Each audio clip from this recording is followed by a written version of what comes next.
नमस्कार दोस्तों, आइए जानते हैं आज राजस्थान की बड़ी खबरें। आज की पहली खबर है कि जोधपुर शहर में 30 दिसंबर को नहीं आएगा पानी। जोधपुर शहर के फिल्टर प्लांट, पंप हाउस, पाइपलाइनों के रखरखाव व सफाई के चलते 30 दिसंबर को जोधपुर शहर के समस्त फिल्टर हाउस से सभी क्षेत्रों में जलापूर्ति बंद रहेगी। इसके साथ ही शहर के कायलाना, चौपासनी व सुरपुरा फिल्टर हाउस से संबंधित सभी क्षेत्रों में 30 दिसंबर को होने वाली जलापूर्ति 31 दिसंबर को तथा 31 दिसंबर को होने वाली जलापूर्ति 1 जनवरी को की जाएगी। पहली बार बेटे को लेकर प्रदर्शन में पहुंचे Sachin Pilot. National students union of India NSUI Rajasthan का जयपुर में अरावली बचाओ भविष्य बचाओ अभियान के तहत पैदल मार्च निकाला। पुलिस ने गवर्नमेंट हॉस्टल चौराहे पर मार्च को रोक लिया। पुलिस ने चेतावनी दी कि प्रदर्शन की अनुमति यहाँ तक की थी, आगे बढ़ने की कोशिश की गई तो कार्रवाई की जाएगी। इसके बाद मार्च पूरा हो गया। जयपुर के चौमू में मचे बवाल के बाद पुलिस का बड़ा एक्शन। जयपुर के चौमू कस्बे में देर रात मचे बवाल के बाद पुलिस ने अब तक 50 उपद्रवियों को हिरासत में लिया है। पकड़े गए लोगों से पूछताछ की जा रही है। वहीं कस्बे में शुक्रवार तड़के से ही भारी पुलिस बल तैनात है। फिलहाल चौमू में हालात पूरी तरह काबू में है। गौरतलब है कि चौमू कस्बे में मस्जिद के बाहर रेलिंग लगाने को लेकर देर रात विवाद हो गया था। पुलिस जब JCB से रेलिंग हटा रही थी तभी गुस्साए उपद्रवियों ने पुलिस टीम पर हमला करते हुए जमकर पथराव किया। इस हमले में आधा दर्जन पुलिसकर्मी घायल हो गए। पुलिस ने लाठीचार्ज के साथ ही आंसू गैस के गोले छोड़कर भीड़ को नियंत्रित किया।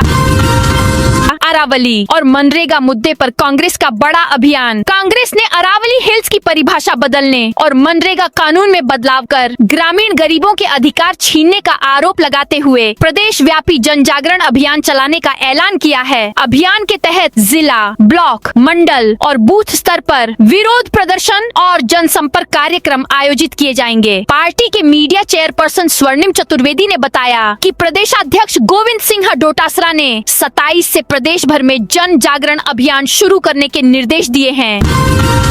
राजस्थान में जल्द युवा नीति लाने की तैयारी में सरकार। मुख्यमंत्री भजनलाल शर्मा ने कहा कि सरकार ने अपने 2 वर्षों के कार्यकाल में रोजगार, कौशल विकास और उद्यमिता को सर्वोच्च प्राथमिकता दी है। इसी सोच का परिणाम है कि अब तक करीब 92,000 युवाओं को सरकारी नौकरी दी जा चुकी है, जबकि 1,53,000 से अधिक पदों पर भर्ती प्रक्रिया जारी है। निजी क्षेत्र में भी 2 लाख से अधिक युवाओं को रोजगार के अवसर मिले हैं। मुख्यमंत्री ने कहा कि राज्य सरकार जल्दी ही युवा नीति लाने की तैयारी में है। जैसलमेर में सीमेंट फैक्ट्री और खनन के खिलाफ आंदोलन। सीमावर्ती जिले के रामगढ़ गांव में डालमिया भारत फाउंडेशन द्वारा प्रस्तावित सीमेंट फैक्ट्री और लाइमस्टोन चूना पत्थर खनन परियोजना ने एक बड़े जन आंदोलन का रूप ले लिया है। शुक्रवार को ग्राम पंचायत प्रशासन के नेतृत्व में सैकड़ों ग्रामीणों ने स्पष्ट कर दिया कि वे अपनी 7 पीढ़ियों की जमीन और अस्तित्व को किसी कॉरपोरेट के हाथों नीलाम नहीं होने देंगे। राजस्थान में अगले साल होने वाली 16 भर्ती का कैलेंडर जारी। राजस्थान लोक सेवा आयोग RPSC ने साल 2026 में होने वाली भर्ती परीक्षाओं का प्रस्तावित कैलेंडर जारी कर दिया है। इसमें 16 एग्जाम की डेट प्रस्तावित की गई है, वहीं 5 डेट्स रिजर्व रखी है। इसमें 2 परीक्षाएं कंप्यूटर बेस्ड भी होगी। RPSC में प्रेस वार्ता कर कैलेंडर जारी किया गया। पंचायत चुनाव में नहीं लगेगी महिलाओं दिव्यांगों की ड्यूटी। राजस्थान में अगले 3-4 माह में पंचायती राज संस्थाओं और स्थानीय निकायों के चुनाव हो सकते हैं। राज्य निर्वाचन आयोग ने पंचायती राज संस्थाओं, जिला परिषद, पंचायत समिति, ग्राम पंचायत के चुनाव की तैयारी शुरू कर दी है। आयोग ने शुक्रवार को आदेश और गाइडलाइन जारी की। प्रदेश के सभी जिला निर्वाचन अधिकारियों, कलेक्टर्स को पोलिंग पार्टी, मतदान दल बनाने के आदेश भी दिए। पहाड़ों पर मकान, रिसोर्ट, फार्म हाउस बना सकेंगे। राजस्थान में पहाड़ों पर मकान, रिसोर्ट और फार्म हाउस बना सकेंगे। शहरी क्षेत्र के पहाड़ों पर निर्माण के लिए सरकार ने बायलॉ जारी किया हुआ है। इसमें पहाड़ों को 3 कैटेगरी में बांटते हुए निर्माणों की स्वीकृति दी है। पुराने नियम से 60% पहाड़ों पर निर्माण की छूट थी। हालांकि भाजपा सरकार ने नए हिल बायलॉज में पहाड़ों पर निर्माण का दायरा घटा दिया था, फिर भी करीब 30 से 40% पहाड़ों पर निर्माण की अनुमति जारी रखी। बीएसएफ भर्ती के लिए दौड़ते कैंडिडेट्स पर मधुमक्खियों का हमला। श्री गंगानगर में बॉर्डर सिक्योरिटी फोर्स बीएसएफ की भर्ती में शामिल होने आए युवाओं पर मधुमक्खियों ने हमला कर दिया। इसमें 18 कैंडिडेट्स घायल हो गए, जिसके बाद एम्बुलेंस के जरिए उन्हें सिविल हॉस्पिटल में भर्ती कराया गया, जहां पर इलाज जारी है। वहीं 3 कैंडिडेट की हालत सीरियस बनी हुई है, जिन्हें इमरजेंसी वार्ड में रखा गया है। घटना 48वीं बटालियन बीएसएफ कैंप ग्राउंड में रनिंग टेस्ट के दौरान सुबह करीब 10 बजे हुई। हनुमानगढ़ में किसानों ने आंदोलन की दी चेतावनी। हनुमानगढ़ में प्रस्तावित साधु वाली बनवाली रिंग रोड से प्रभावित किसानों ने शुक्रवार को जिला कलेक्टर से मुलाकात की। उन्होंने डीएलसी दर के बजाय बाजार मूल्य के आधार पर मुआवजे की मांग की है। किसानों ने इस संबंध में मुख्यमंत्री के नाम एक ज्ञापन कलेक्टर को सौंपा।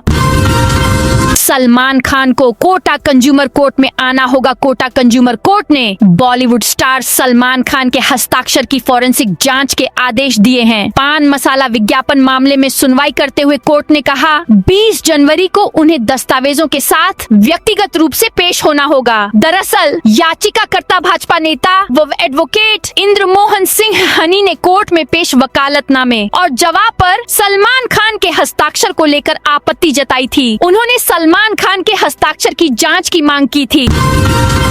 उदयपुर में टैक्स जमा नहीं होने पर प्रॉपर्टी सीज होगी। उदयपुर की नगर निगम में नगरीय विकास शुल्क यूडी को लेकर इस बार अच्छा रिस्पांस है। इस वित्तीय वर्ष 2025 से 26 के 9 महीनों में अब तक 7 करोड़ 85 लाख रुपए की आय हुई है। नए साल की शुरुआत तक यह आंकड़ा 8 करोड़ रुपए को पार कर जाएगा। इस बार मार्च 2026 तक 20 करोड़ रुपए का टैक्स वसूलने का टारगेट है। निगम ने पिछले वित्तीय वर्ष 2024 से 25 में 18 करोड़ 68 लाख वसूला था। 15वें वित्त आयोग से मिलने वाली ग्रांट के लिए इस टारगेट का पूरा होना जरूरी होता है। नए साल से अंतिम 3 महीनों में टैक्स वसूली में तेजी आएगी। संघरिया धान मंडी में 5 लाख की चोरी का खुलासा नहीं। हनुमानगढ़ जिले में संघरिया की नई धान मंडी में हुई 5 लाख रुपए की चोरी का अब तक खुलासा नहीं हो पाया है। इसे लेकर संघरिया व्यापार मंडल समिति के पदाधिकारियों ने अधिकारियों को झापन देकर जल्द कार्रवाई की मांग की है। व्यापारियों ने चेतावनी दी है कि यदि चोर नहीं पकड़े गए और पैसे बरामद नहीं हुए तो वे धरना प्रदर्शन करेंगे, जिसकी जिम्मेदारी प्रशासन की होगी। कोटा में चौराहे पर बनाया फाउंडेशन कुछ घंटे बाद तोड़ा। कोटा शहर के डीसीएम चौराहे पर प्रतिमा अनावरण के लिए बनाए गए फाउंडेशन को कोटा विकास प्राधिकरण केडीए ने कुछ घंटे बाद ही तोड़ दिया। पता लगने पर बैरवा समाज के लोगों ने आपत्ति जताई। फिर लाडपुरा विधायक कल्पना देवी को झापन देकर उचित कार्रवाई की मांग की। क्राइम मीटिंग में एएसपी ने लंबित मामलों पर जताई नाराजगी। झुंझुनू में अपराध नियंत्रण और कानून व्यवस्था मजबूत करने को लेकर पुलिस अधीक्षक ब्रिजेश ज्योति उपाध्याय ने सख्त रुख अपनाया है। जिला स्तरीय क्राइम मीटिंग में उन्होंने पुलिस कार्य प्रणाली में ढिलाई न बरतने और अपराधियों पर प्रभावी कार्रवाई के निर्देश दिए। देवस्थान विभाग की ओर से तीर्थ यात्रियों की ट्रेन रवाना राजस्थान। देवस्थान विभाग की ओर से वरिष्ठ नागरिक निशुल्क तीर्थ यात्रा योजना के तहत तीर्थ यात्रियों से भरी ट्रेन शुक्रवार को उदयपुर के राणा प्रताप नगर रेलवे स्टेशन से रामेश्वर मदुरई के लिए रवाना हुई। यह ट्रेन डूंगरपुर से चलकर उदयपुर पहुंची, जहां बड़ी संख्या में वरिष्ठ नागरिकों ने उत्साह के साथ यात्रा शुरू की। नागौर में सीमेंट कंपनी को एनओसी देने का विरोध। नागौर जिले में श्री सीमेंट कंपनी द्वारा भूमि अधिग्रहण के लिए एनओसी अनापत्ति प्रमाण पत्र प्राप्त करने की प्रक्रिया के बीच एक नया और विवाद खड़ा हो गया है। पिथासिया, खेतौलाव, हरीमा, सरासनी और सोमना गांवों के ग्रामीणों ने कंपनी पर धोखाधड़ी और दस्तावेजों में हेराफेरी के गंभीर आरोप लगाए हैं। ग्रामीणों ने इस संबंध में कलेक्टर को सामूहिक झापन सौंपते हुए चेतावनी दी है कि यदि उनकी आपत्तियों को नजरअंदाज कर कंपनी को एनओसी जारी की गई तो वे उग्र आंदोलन करने को मजबूर होंगे। चूरू में किसानों का डिस्कॉम ऑफिस पर प्रदर्शन। चूरू जिले के जासासर गांव के किसानों ने बिजली के कम वोल्टेज के कारण खेतों में कुएं की मोटरें जलने के विरोध में डिस्कॉम कार्यालय में प्रदर्शन प्रदर्शन किया। किसानों के एक प्रतिनिधिमंडल ने चूरू डिस्कॉम के अधीक्षण अभियंता को ज्ञापन सौंपा। करौली में NH-23 बाईपास सर्वे का विरोध। करौली के मंडरायल क्षेत्र में प्रस्तावित NH-23 बाईपास रिंग रोड के सर्वे को लेकर विरोध प्रदर्शन तेज हो गया है। प्रभावित इलाकों के ग्रामीणों ने सर्वे में बदलाव की मांग करते हुए जिला प्रशासन को ज्ञापन सौंपा है। ग्रामीणों ने चेतावनी दी है कि यदि उनकी मांगे 100% मानी जाएं, तो वे विरोध प्रदर्शन समाप्त कर देंगे। नहीं मानी गयी तो आंदोलन उग्र रूप ले सकता है। 600 से ज्यादा केस अभियोजन स्वीकृति के पेंडिंग। भ्रष्टाचार निरोधक ब्यूरो ACB लगातार सरकारी मुलाजिमों को रंगे हाथ रिश्वत लेते पकड़ रही है, लेकिन विभाग केस चलाने की अभियोजन स्वीकृति नहीं दे रहा है। इस कारण पूरे प्रदेश में अभियोजन स्वीकृति को लेकर 600 से ज्यादा केस लंबित हैं। डूंगरपुर से 504 तीर्थयात्री रामेश्वरम मदुरई के लिए रवाना। वरिष्ठ नागरिक तीर्थ यात्रा योजना के तहत डूंगरपुर रेलवे स्टेशन से शुक्रवार को रामेश्वरम मदुरई के लिए एक विशेष तीर्थ यात्रा ट्रेन रवाना हुई। इसमें डूंगरपुर और बांसवाड़ा जिलों के कुल 504 तीर्थयात्री सवार हैं। नए साल में रणथंभौर से मुकुंदरा में टाइगर होगा शिफ्ट। बूंदी के रामगढ़ टाइगर रिजर्व में MP के पेंच राष्ट्रीय उद्यान से बाघिन लाने के बाद अब कोटा के मुकुंदरा टाइगर रिजर्व में बाघ लाने की तैयारी है। मुकुंदरा में अगले साल जनवरी में रणथंभौर टाइगर रिजर्व से टाइगर मेल लाया जाएगा। इसकी परमिशन NTCA से पहले ही मिल चुकी है। मुकुंदरा टाइगर रिजर्व में फिलहाल 5 टाइगर है, जिनमें 3 बाघिन, 1 बाघ और एक 7 से 8 माह का शावक है। धौलपुर में घर घर जाकर खोजे जाएंगे टीबी के मरीज। धौलपुर जिले में राष्ट्रीय क्षय उन्मूलन कार्यक्रम के तहत टीबी रोगियों की पहचान के लिए सक्रिय खोज अभियान एक्टिव केस फाइंडिंग गुरुवार से शुरू हो गया है। यह अभियान 15 जनवरी तक चलेगा, जिसमें घर घर जाकर टीबी के संभावित मरीजों की स्क्रीनिंग की जाएगी। मुख्य चिकित्सा एवं स्वास्थ्य अधिकारी CMHO डॉक्टर धर्म सिंह मीणा ने बताया कि चिकित्सा एवं स्वास्थ्य विभाग की टीमें घर घर जाकर टीबी रोगियों की स्क्रीनिंग करेंगी। नाइजीरियन तस्कर अवैध तरीके से भारत में रहकर राजस्थान में MD ड्रग्स सप्लाई कर रहे थे। गिरफ्तार दोनों आरोपियों से जयपुर सहित राजस्थान के अन्य शहरों में नेटवर्क के बारे में पूछताछ की जा रही है।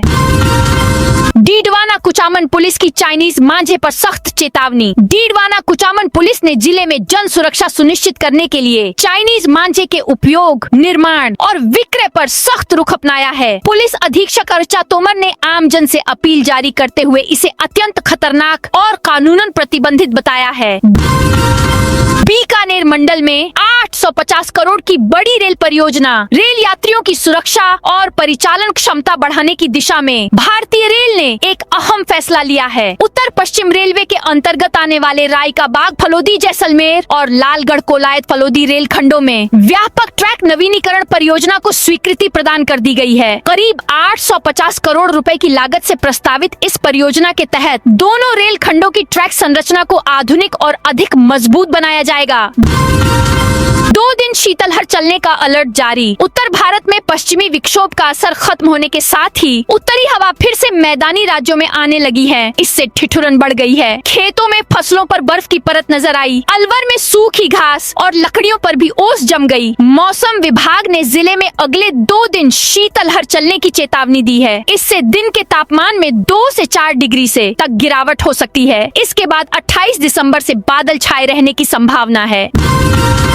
बोर्ड की प्रायोगिक परीक्षाओं में अब नो गिफ्ट नो गेस्ट नीति सख्त। राज्य के सरकारी व निजी माध्यमिक विद्यालयों में आयोजित होने वाली प्रायोगिक परीक्षाओं, निरीक्षणों और विभिन्न प्रतियोगी परीक्षाओं में अनियमितताओं पर रोक लगाने के लिए शिक्षा विभाग ने सख्त कदम उठाए हैं। माध्यमिक शिक्षा निदेशालय बीकानेर सीताराम जाट ने प्रदेश भर के सभी स्कूलों के लिए विस्तृत दिशा निर्देश जारी करते हुए नो गिफ्ट नो गेस्ट नीति लागू कर दी है। अब प्रायोगिक परीक्षाओं की संपूर्ण प्रक्रिया की वीडियोग्राफी अनिवार्य कर दी गई है। स्कूल के सिलेबस में शामिल होगी गुरु गोविंद सिंह के साहिबजादों की वीर गाथा। राजस्थान में स्कूलों की किताबों में वीर बाल दिवस से जुड़ी प्रेरक गाथा को शामिल किया जाएगा। किताब में गुरु गोविंद सिंह के साहिबजादे फतेह सिंह और जोरावर सिंह की शहादत का अध्याय शामिल होगा। CM भजनलाल शर्मा ने घोषणा करते हुए कहा कि बहुत कम उम्र में उन्होंने धर्म और संस्कृति की रक्षा के लिए सर्वोच्च बलिदान दिया। प्रधानमंत्री नरेंद्र मोदी द्वारा 26 दिसंबर को वीर बाल दिवस घोषित कर उनके त्याग को जन जन तक पहुंचाने का कार्य किया गया है। बांध का निर्माण 90% पूरा। हाटौती के 3 जिलों के लिए जीवनदायिनी के रूप में विकसित की जा रही परवन अकावद पेयजल परियोजना का यूं तो काफी काम पूरा हो चुका है, फिर भी सिंचाई और नल से घरों तक पेयजल पहुंचाने के लिए अभी 1 साल से अधिक का इंतजार और करना होगा। परवन बांध का निर्माण कार्य करीब 90% हो गया है, लेकिन डैम के दोनों ओर कैनाल समेत सिंचाई संबंधी विभिन्न कार्य होना शेष है।